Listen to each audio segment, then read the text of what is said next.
सुप्रभात बच्चों। प्रातःकालीन कक्षा में आप सबों का हार्दिक अभिनंदन। जो खो गया उसके लिए रोया नहीं करते, जो पा लिया उसे खोया नहीं करते। उनके ही सितारे चमकते हैं जो मजबूरियों का रोना रोया नहीं करते। मजबूरियों का रोना रोया नहीं करते। इसी सुविचार के साथ आज हम लोग इस सत्र का प्रारंभ करते हैं। आज की कक्षा में हम लोग रामधारी सिंह दिनकर द्वारा रचित बहुत ही सुंदर ज्ञानपरक आत्मावलोकन हेतु निबंध जो है क्या है, ईर्ष्या तू न गई मेरे मन से। इस निबंध का पठन पाठन करते हुए ज्ञानार्जन करेंगे बेटा। समझ में आई? सबसे पहले हम लोग ये विचार कर लें कि ईर्ष्या है क्या। यहाँ ये देख रहे हैं, इस विराम चिन्ह के तहत ये समझ में आ रहा है, ये सीधी तरह नहीं लिखा गया है, ईर्ष्या तू न गई मेरे मन से। ध्यान दीजिए, ईर्ष्या तू न गई मेरे मन से, अर्थात ईर्ष्या के बारे में और ये समझ पहले इस चीज को जान लेना हम लोगों के लिए अत्यावश्यक है कि ईर्ष्या क्या है। वैसे तो ईर्ष्या का शाब्दिक अर्थ बेटा क्या होता है? जलन, है ना? जलन, जो कि ये क्या है? मानसिक वृत्ति है मनुष्य की, लेकिन यह बहुत ही बुरी चीज होती है ना?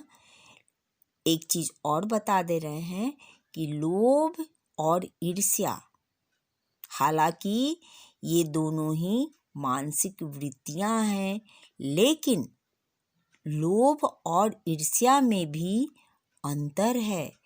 लोभ तो हुआ कि जिसके अंतर्गत मनुष्य अपना उस चीज को हासिल करने के लिए गलत से गलत रास्ता भी अपना लेता है, लेकिन ईर्ष्या जो होता है वो उससे भी बुरी चीज होती है ना?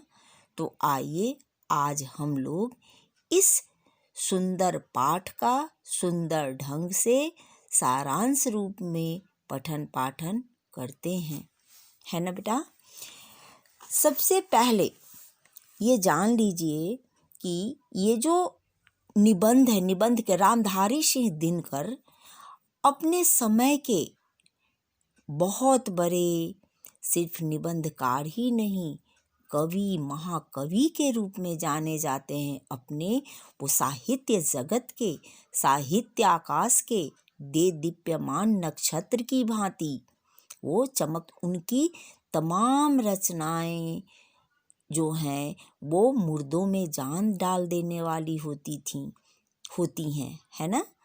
हमें इस पाठ में, इस निबंध के रूप में उनके लिखे गए इस कलम के धनी का क्या करना है?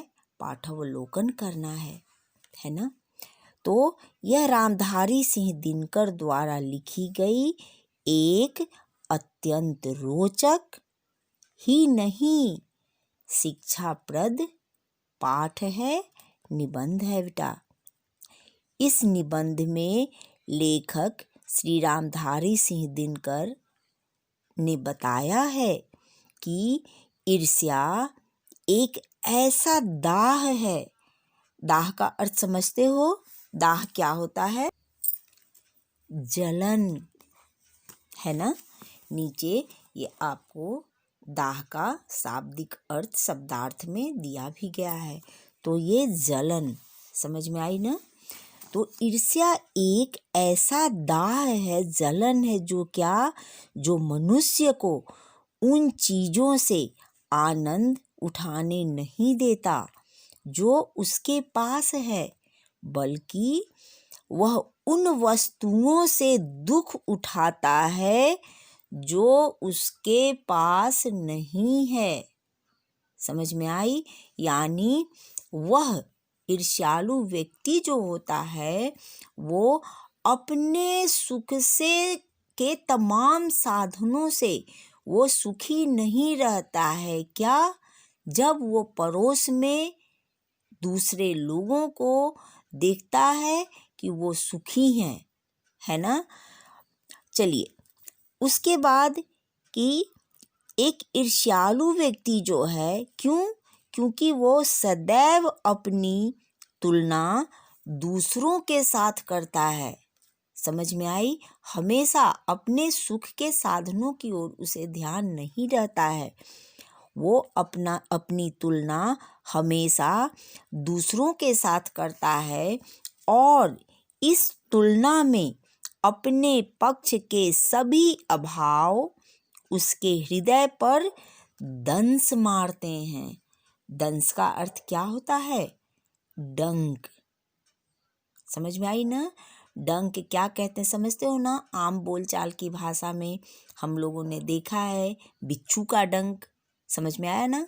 कितना वो कष्टदायी होता है। तो ये जो होता है वो दंस डंक की भांति कहाँ? उसके हृदय पे वो प्रहार करता है। समझ में आई? दूसरी चीज कि पाठ के अंतर्गत लेखक का कहना क्या है कि ईर्ष्या का काम होता है जलाना। समझ में आया? जलाना। तो वो क्या करता है ये जान लीजिए कि ईर्ष्या जो है वो सबसे पहले उसी को जलाती है जिसके हृदय में उसका जन्म होता है। समझ में आई?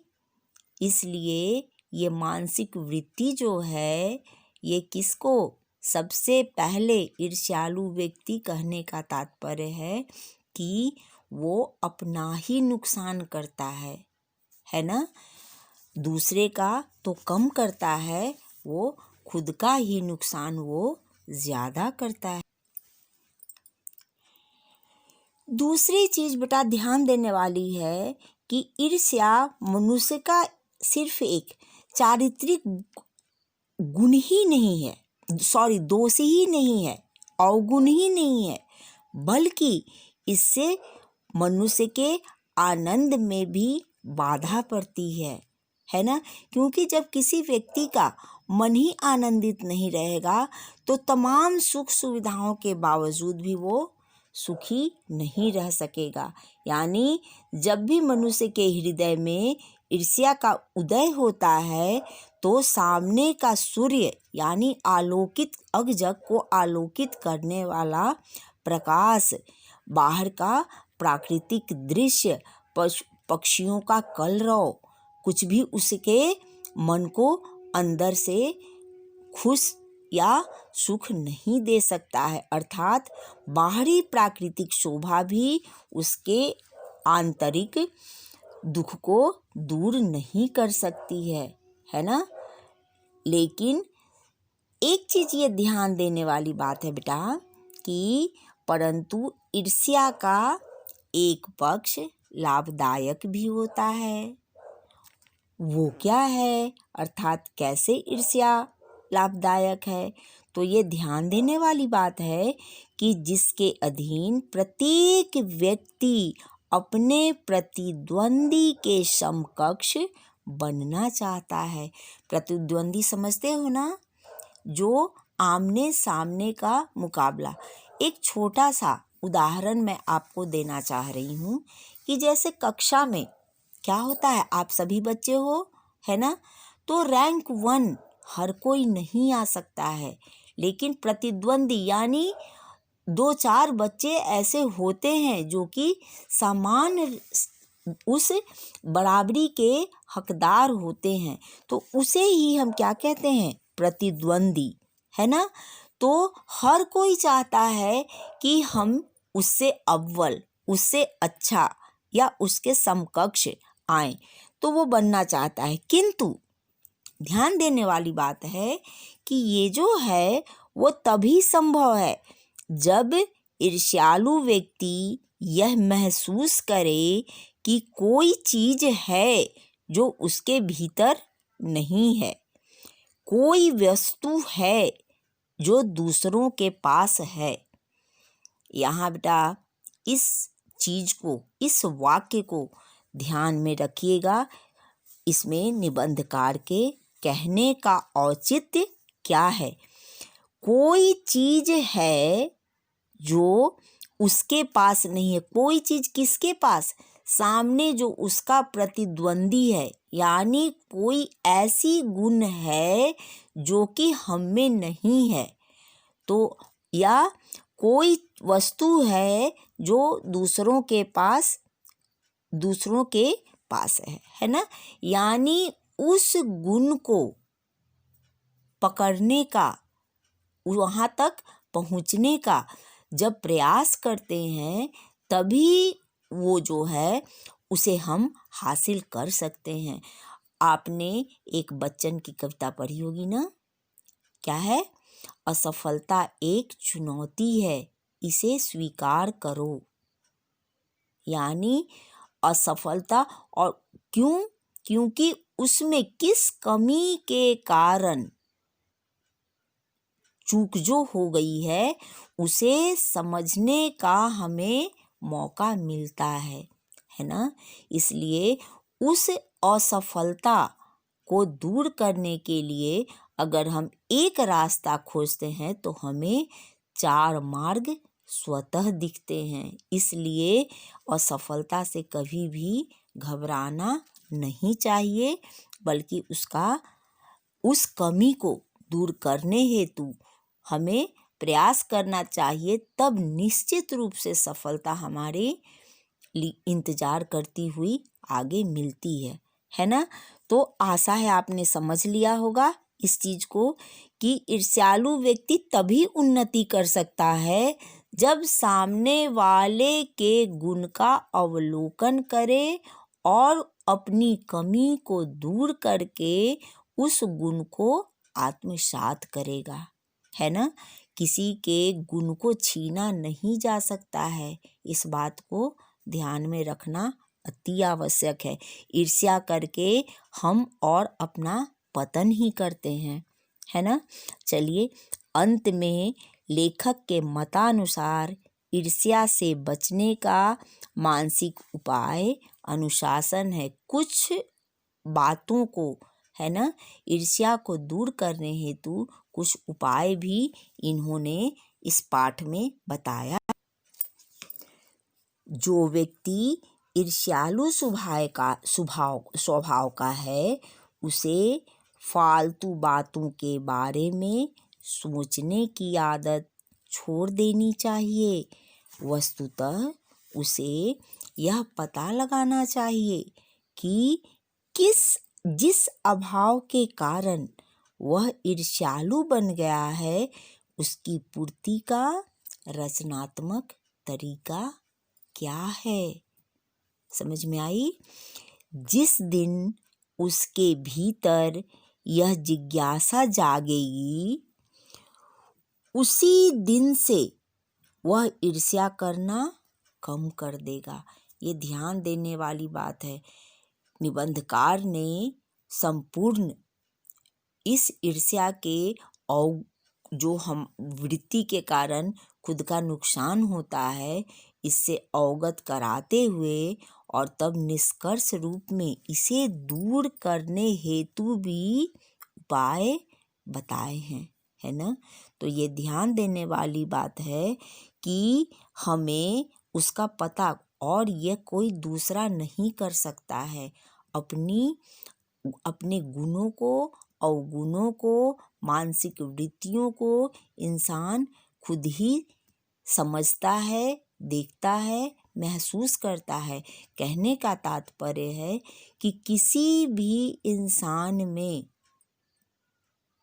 सफलता, अवगुण दूर करना तभी संभव है जब वो अपनी गलती को महसूस करता है।